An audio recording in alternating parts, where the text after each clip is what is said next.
The unfunny TikTok comedian that sold out a world tour. This is 28-year-old comedian Matt Rife, who has seemingly exploded into fame overnight because of TikTok. He just sold out a world tour 10 days after announcing it. From now until the end of next year, every single one of nipples all in my face, dude. Cover up, whore. You slut. I'm sorry. Live performances is sold out. This level of dominance has not been seen in over a decade. However, Matthew Stephen Rife I'm getting tired of this motherfucker. He kind of looked like who Thomas Shelby, you know what I'm talking about, from Peaky Blinders. Peaky Blinders, you know what I'm talking about? Does not belong in comedy. Most iconic comedians are ugly. Okay, that was harsh. But in all seriousness, they typically represent the common man. This relatability creates camaraderie between the comic and their audience, laughing together on shared experiences and understanding. Although Matt is from a very small country town in Ohio, he doesn't represent the common man. He has perfect hair, a chiseled jawline, and follows had to get rhinoplasty. The body of a male supermodel. Now, the only real goal of being a comedian is to make people laugh. Whether you are a ventriloquist or dishing one-liners, if the audience laughs,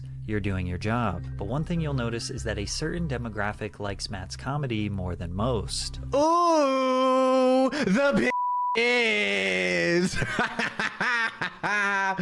got the bitches for real. Look at all that. Look at this girl right here behind me. She like, hey. This one like, oh my God, so good.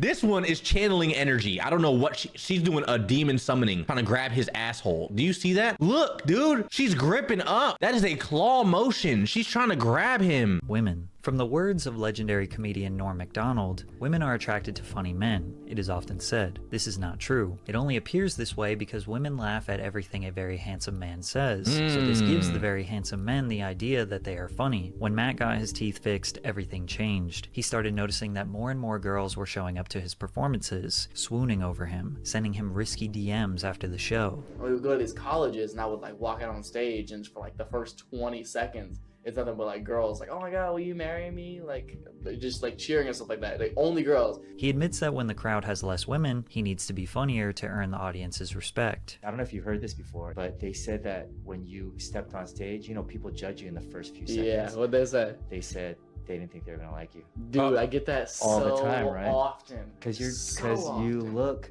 like Justin Bieber, yo. Men, in particular, have a hard time enjoying Matt's comedy. You could see a perfect example in this clip of Matt doing crowd work, which is essentially when the comedian interacts directly with the crowd. His crowd work is pretty good, chat. I'm not gonna lie to you, bro. And tries to come up with jokes on the spot. It is the hardest and most unpredictable comic style, but Matt has it mastered. Rife is going back and forth with a young girl in the front row, but notice the guy sitting next to her. He isn't having as much of a good time as her. Yeah, because if you... Hold on, anyone will feel that way. Chat, you go to a comedy club, right? And there's a girl performing and your man's to your left, dying laughing. You know what I mean? You cheating on me. That's what he thinking right now. He like, you a whore. That's what you are. I should never brought you here. Damn, bitches ain't shit. He worked at the college as well, and he went on to become a pilot in the Air Force. Well, that's kind of cool. He's like in the process. He's still got to graduate. He's not even a pilot? So you haven't fucked a pilot.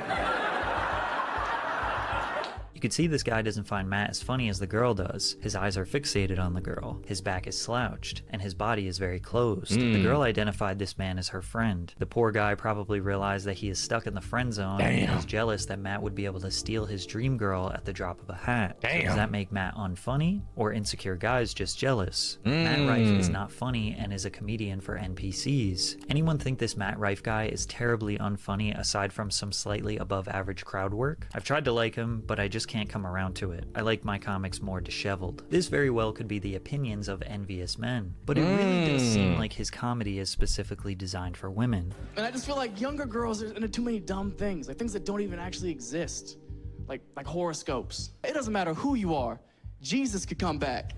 Just, woo! What's up, girl? Jesus Christ. And girls would still be like, yeah, we know. Your birthday's December 25th, you're a Capricorn, my ex is a Capricorn, won't make that mistake again. Girls all Again, new age of comedy. TikTok is different, bro, okay? It's just different. also love his sassy mannerisms. Babe, come on. Are you serious? Him? You're worried about him? Friends, this wouldn't be as awkward. I want you guys to know that right now. Y'all making it weird, okay? I'm just trying to get to know a lovely couple. Stand-up comedy is definitely a male-dominated art form. A lot of men prefer a comedian who turns ordinary situations into intensely unrealistic anecdotes, one who tackles taboo subjects, self-deprecates, one who can skillfully immerse you into a story that is entirely fake but paints the picture so well that you can't decipher it from reality. Matt often reinforces the things that you already know about sex, relationships, and delivers it with a flamboyant tone, producing a combination of claps and laughs. Many people call Matt Rife this generation's Dane Cook, since Dane was very popular amongst women due to his looks, which is not an insult considering Dane Cook is the entire reason. People thought Dane Cook was good looking? Oh my fucking God, dude. That's like the most basic. You know what? Fuck it. Reason why Matt is who he is. On October 15th, 2009, 14-year-old Matt saw Dane Cook at the Nationwide Arena. That night, Matt decided he wanted to be a comedian. He crushed school talent shows and became the stereotypical class clown. He did keep his dreams of being a football player in his back pocket though. His college recruitment statement said, "I am a very daft learner, with outstanding heart, ambition, and instinct. I progress very fast as well. I personally feel I am college football material and I cannot see myself doing anything else in my future. God has a plan for me and I believe that play is to play football for college and then possibly play on Sundays." Is this real? That Ohio education is very apparent in his letter, and he did not get a scholarship, so he decided to use Twitter to reach out to every single comedian stopping through Columbus, Ohio, hoping to get just 2 minutes of stage time. D.L. Hewley was the first comedian to ever give him a guest spot at the Columbus Funny Bone. Matt had just turned 16 and was 4 months into doing open mic. He has a BMW belt, Adidas shirt, and a snapback. Ooh, times were different. One other person that gave him a chance early on was Eric Griffin, who became a mentor for Matt. He took him around LA, showed him all the comedy clubs, and got him into circles with pretty big comedians early on. You see, at the time, Matt's gimmick was that he was this Justin Bieber looking boy who was performing for mostly black crowds. He doesn't say this was intentional though. Intentional. I've been asked that a bunch of times, like, how did you find yourself in that kind of like market and audience? And I think it's just because like black comedians are more, they're more apt to sharing the spotlight or whatever. They're totally okay helping you out. I feel like a lot of white comics can be stingy. Like, Eric Griffin It's almost like that in streaming. I'm not gonna lie to you, bro. It's almost like that in streaming. No, not even almost. It is. It is like that in streaming. It's weird. It's actually weird. Interesting? No, for sure, bro. It's so true. It's insane. described Matt's act early on as so black. How so? Okay, for example, me and Shizzy, okay? I will do anything to help Shizzy grow, bro, and be there for him just as fucking boys, okay? And he would do the same for me. Whereas you compare it to another streamer that it probably isn't. Okay, or matter of fact, I feel like all the realest motherfuckers in my life right now, like streaming wise, Heavenly, Kyler, Shizzy, like streamer wise, and they show so much support, and it's not like, it's no like secret agenda, bro. You see what I'm saying? So black. Your act was so. Now, what do you mean by that? It was like the blackest act, and then I knew it wasn't gonna go well. You set me up. It's hard to know exactly what Eric meant by this, but Matt has been criticized for wanting to be black for his entire career. This Facebook caption reads, "Just your average black teenager trying to look marketable." That is fucking terrible. Feel me? Why do you hang out with so many black people then, huh? What do you want to be black? Fucking a little bit.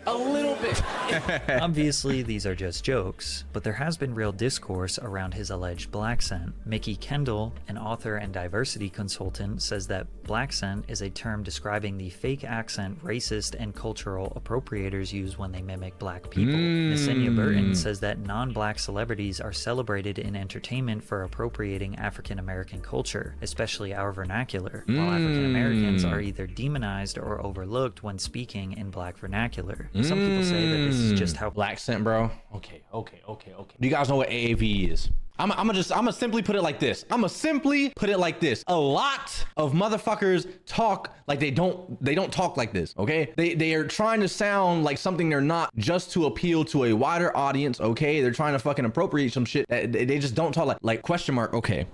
How do you talk to your parents? You heard how I talk to my fucking mother, okay? My mother talks like me. I talk like my fucking mother, okay? My whole family fucking talks like, it's just how it is, okay? All right? And that's because that's who we are. A lot of people grow up and, hey, my name's Samantha. Hi, how are you? Oh my goodness. goodness, I'm having such a jolly good day, right? And as soon as that they fucking hit that go live button, right? Or they want to fucking try to be a little bit, you know what I mean? They try to put a little extra seasoning on that bitch, okay? So they're no longer Samantha. They turn into fucking, I don't even know what the fuck they try to turn into. It sound crazy, bro, to be honest with you. You know what I mean? They be using fucking words. Okay, pretty much this is how you get the stupid motherfuckers going around talking about some, wow, she has a W yacht. She has a W yacht, right? That's what goes on, okay? You just got a bunch of stupid motherfuckers saying stupid shit and it doesn't even make sense because they don't know what the fuck they're saying. It's like a foreign fucking language to these stupid motherfuckers, okay? But they still try to like sound like they're not.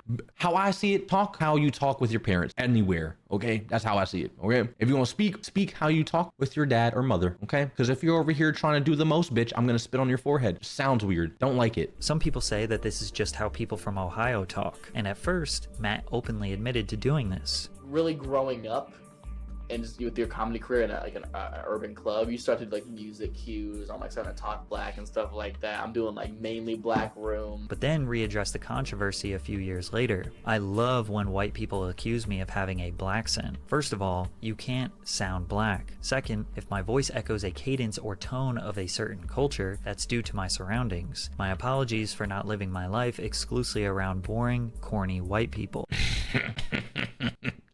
Gets on stage. Hey, what's going on, guys? You see my lip fillers. He has also addressed the alleged racism in his act.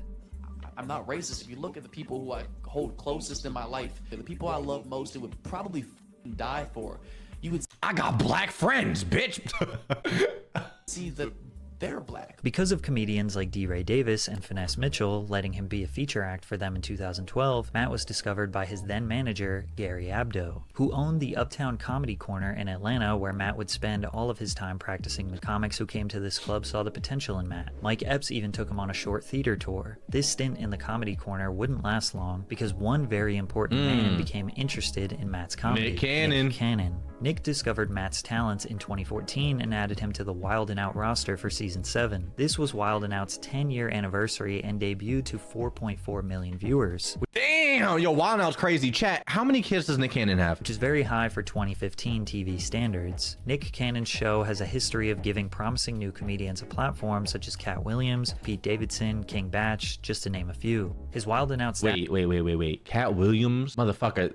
I thought Cat Williams got clout and then went on Wild 'N Out. It wasn't the other way around, was it? Was it? Wait, was it? When did Cat Williams go crazy? Yeah, dude's tripping. Am I bugging? His side profile. I swear this motherfucker got work done, dude. Something ain't adding up. That has helped him land his first acting role on Disney XD's Gamer's Guide to Pretty Much Everything. Oof. And with his newfound fame and consistent paychecks rolling in, he decided it was finally time to fix his teeth, giving him a ton of confidence and making the girls lust him more than ever. Ooh. However, one girl was not very fond of him. Chat, remember, like, you just gotta get your money up. You're not ugly, bitch, okay? You just broke. And that's, a lot of VTubers gotta understand that as well. Like, bitch, don't let someone call you ugly. Like, you're not ugly, you just broke right now. You need some motherfucking work done. Zendaya, I feel like she kind of mid. You could drag me in the comments. Thought Matt went too far by touching Zendaya's face and immediately checked him. But Zendaya never really said anything about the incident afterwards. As if 2015 couldn't get any better for Matt, he finally got to meet and open for his idol, Dane Cook. Matt became a regular at the Laugh Factory in LA. He was added very consistently to big lineups, becoming a go-to host for acts like Chris D'Elia, Bobby Lee, Andrew Santino, Dane Cook, among others. This is common for comics to have a stretch of their lives just grinding clubs for years. Many people think Matt is just an overnight star, but he was very consistently doing stand-up alongside pros from 2015 until today, nearly a decade. In an unexpected turn of events, Matt was also asked to be the host of MTV's TRL during the 2017 reboot. TRL was a quintessential part of the early 2000s music scene and pop culture. It was one of the most important shows. God damn, what the fuck were they watching on Toasters, bitch? I never realized this was a comedian. This was the comedian I kept seeing on TikTok. Yeah, bro, it's the motherfucker on Wild 'N Out. Was for an artist to go on when promoting a new record. MTV thought this reboot would have a stronghold on culture again. Is that Ed Sheeran? And they were wrong, but it was more screen time. No shit, look at their lineup. They were fucking wrong. They had Ed It was Sheeran, one of the most important DJ shows Khaled. for an Like, what artist the to go fuck is on he when doing there? promoting a new record. DC Young Fly and Young, I don't even know who the fuck these are, but they got DJ Khaled here. Who is this bitch? Chat, before I get canceled, who is this? Someone knows in this chat. Who the fuck is this? I don't know, to be honest. Okay, now I'm gonna just say it. That bitch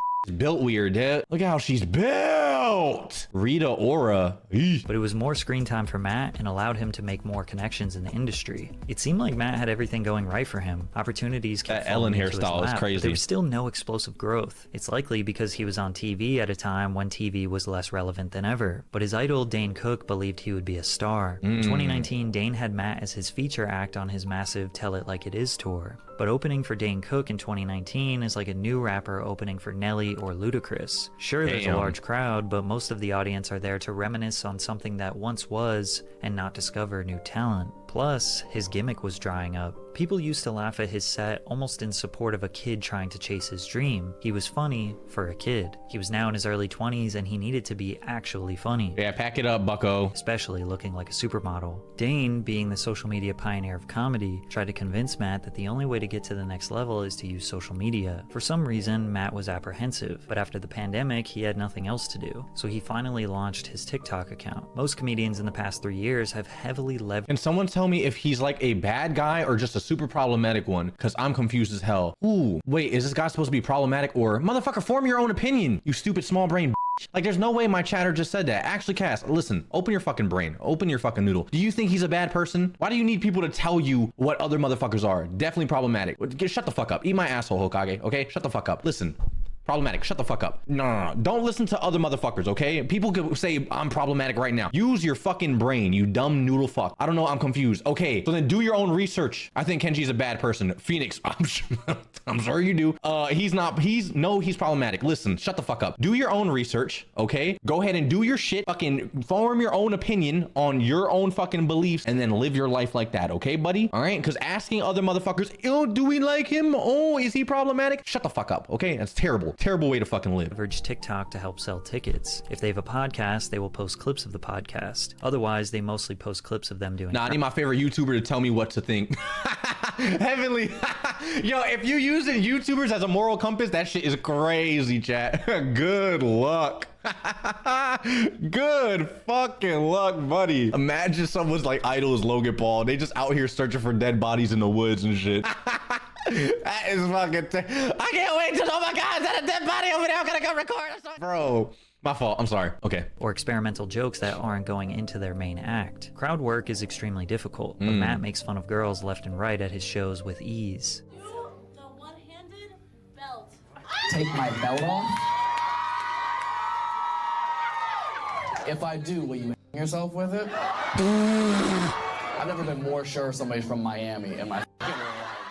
He would often ask the crowd what their relationship status was, or ask women what are some red flags, aka warning signs they see in a guy. Hold on, you said girl best friend? Have you met her? Yes. And you don't like this bitch? What's that? We're not together anymore, so yeah. Ooh. You guys broke up because of her? There were a lot of reasons. Okay, well then maybe don't put all the weight on her shoulders. These segments can feel more like indulging in juicy drama of strangers' lives rather than comedy, but Matt's quick and witty responses make it worth it. Unfortunately, Matt's TikTok clips went relatively unnoticed for years. He wasn't that consistent, and TikTok was still in the era of short 15-second dopamine boost clips to keep people scrolling. Within that time, he even became a part of the TFIL YouTube channel. He released his very first comedy special on YouTube titled OnlyFans in late 2021. That's what I did for my first special, OnlyFans. I labeled it OnlyFans because I knew so many people were Googling if I had an OnlyFans, so it drove all the traffic to the special. The smart marketing tactic gained him 1 million views in less than a year. As TikTok expanded their upload time limit to 3 minutes, then to 10 minutes, a lot of comedians felt confident uploading a longer segment that had all of the necessary context to tell their jokes. Plus, TikTok users proved that they don't just mindlessly scroll and actually tend to pay attention to longer content. Debatable, bitch. Can I get those viewers? What the motherfucker, what are we talking about? I leave a moment of dead air. Fuck, what are we talking about here? Matt uploaded a 2.5-minute I gotta add motherfucking Minecraft shit to the bottom of my videos. Like, what the soon is gonna be Temple Run. on July 30th, 2022 that went extremely viral. How recently did you guys break up? May. Okay, gotcha. He didn't do anything. He didn't do anything? He didn't do anything wrong or in life? In life. In life? Did he not have a job the entire time you guys were together? He did. He did? He works in the ER also. Are you working with a hero? This video has nearly 40 million views. From there, his back catalog and future videos got flooded with thousands of comments from women. So cute, and from Ohio. He's cute. This dude fine as hell, funny and attractive. Can someone link me for that? these women, Oh, Matt shit. does not love them back because Matt has a type. He went into extensive detail on the type of women he likes on the Stiff Socks podcast. He said that they needed fake D-cup breasts, can't have a BBL, and this. Oh, but sometimes you get a girl with a big clit and you're like, God, damn, I'm nothing. You just see, Dude, I've seen it. I've seen it when I've been in the bedroom with a girl with a massive clit. I'm like, yo, that's pretty close. Yeah, it's like, what am I supposed to you or thumb wrestle? Women on TikTok could not believe that Matt could be so crass. They were surprised to hear their sweet and humble king talk like a dirty pig. A problematic. Hey, you better stop playing with them big clit girls, bro. They're gonna come poke them in a second. Flash caused the Stiff Socks pod to delete the episode from their channel, but Matt has always been vocal about his type. Matt has a thing where he likes old chicks. Why do you like old chicks? The last 4 you dated are always way older than you. And what do I always say? It's not gonna work. But you don't listen. It's different this time. Okay? It's different this time.